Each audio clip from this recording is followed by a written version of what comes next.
What is happening, guys? Mike here. Welcome back to the channel. Today we are talking about a brand called Bayside Grooming. They're actually all the way from Australia, which I think is very cool. I always love looking at products from other parts of the world, seeing things come, all the way here to Nebraska from all different parts of the world and seeing the different takes on different things. And today we got a clay, we got a pomade, we got a lot of stuff to talk about. So let's get right into it in this all new review.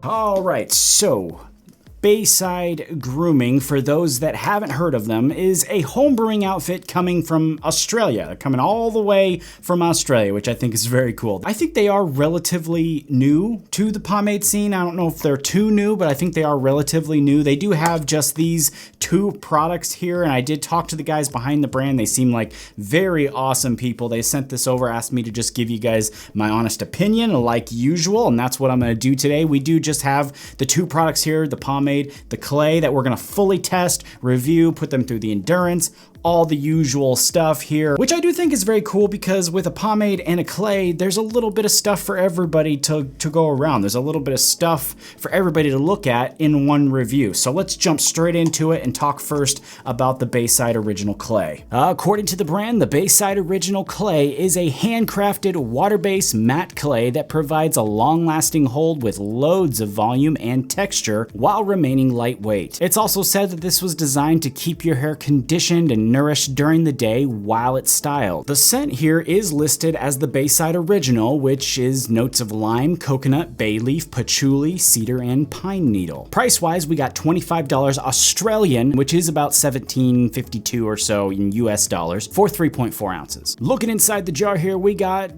typical looking clay, perhaps. I mean, honestly, unless we pop the lid off a jar and a giant squid comes out, it's really hard to find something different every time we look at a clay. But as I scoop it out and put it in my hand, I can tell you that this one is very smooth. It's actually kind of satisfying to scoop out because it's very soft. It's sort of creamy, not fully creamy, but it is very smooth and it's just really nice to break down. You can get some of that tack, that dryness, and that's really going to come in handy later when we actually style. Speaking of later, though, later is now and it's time to demo this out. Of course, I'm using dry hair because this is a clay and I want to use it and not suffocate it with damp hair. Applying this one here actually kind of threw me for a loop just a little bit, not fully, but let me tell you why. It's extremely smooth in the hair. It is a bit sticky, but it's not too much. And again, it's just a little bit dry, but not too much. There's a lot of stuff going on there that's just not super intense, which makes it very lightweight, but it's still holding my hair, which makes it kind of peculiar to me. It's got all those attributes that are there, but just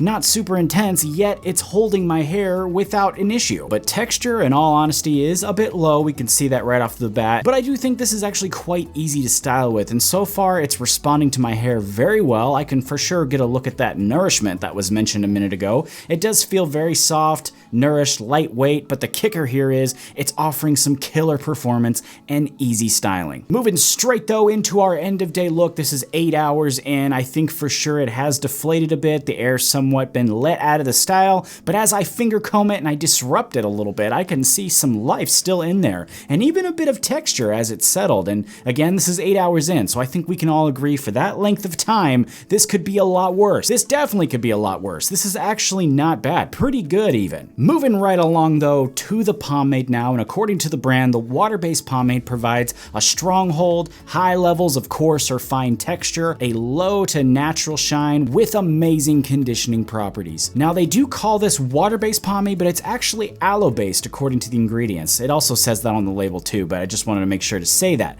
They also say the hold can be adjusted based on how much you use, which is pretty cool. The scent though is the same Bayside Original as last time, and it's also the same price and size as well. Looking inside the jar on this one though, we got another smooth blend here. It comes out of the jar very nice and smooth, slightly thick again, like we just saw with the clay, except here the stickiness and tack are very much present. It is definitely a lot stickier and tackier than the clay, but it still breaks down quite nicely, which I think is becoming kind of a theme for this brand. Now I am going to interrupt things just a little bit here. I don't normally do this, but when it comes to styling, I did go with dry hair here, and I'm going to show you that in a second, but I wanted to kind of cut in on the demo here to explain one thing here, and in this case, it has to do with damp hair. You see, I tested this on both, just like I normally do. I test everything, you know, except gel types and oil-based, you know, mostly, on damp, towel-dried, and dry hair. But here was very different. With the exception of just a tiny bit of hardening, I actually found some very nice performance with this stuff in both dry and damp or towel-dried hair. This is just very new for me to see. I did go ahead and just film up the dry hair test because there's a reason for that. It's actually very tacky and very sticky, and I wanted to show that for that reason, because we all know if something's very tacky, an easy way to do it is either to smooth your hair out or use it on damp or towel dried hair. Kind of gets rid of some of that tug. But can we use it on dry hair? Yes, and I'm about to show you that here right now. Like I just said, this stuff is very sticky, kind of waxy. There is a bit of tug there, if I'm being honest, as I apply it to dry hair. It's not horrible. I actually prefer a little bit of tug, honestly. I know some of you don't, but I actually do. But this is the part I really wanted to show you. Even with all that, the stickiness, the tug, the waxiness, the comb actually just glides right through the hair without trouble. I'm not using a wide tooth comb, just a standard comb. It just glides right through, and that really surprised me after seeing the resistance I got in the application. That sticky, waxy, tacky feel brings in some great hold, but it's also got some serious styling ability, which I think is the major aspect that sets this one apart from other pomades, in my opinion. Let's jump now though to 8 hours in, and once again, I do think some deflation is there. It's visible up there, especially in the front, but it's really not much. The main thing I really want you to see though is there's still a ton of hold left in here, which is the part I'm finding to be so awesome about this pomade. It's got a lot of hold still present. I think this one could easily go another 8 hours, in fact, without having any issue. And this was actually even in the heat too, which I think we can all agree was very awesome. Now, the brand did mention in regards to the water-based pomade that it was designed to withstand the Australian heat. And while I'm not going to claim that I tested it in any sort of similar weather conditions or extreme heat that we have here, it was about 99, 100 degrees here plus humidity on the day that I did test this out, which is hot for where I live.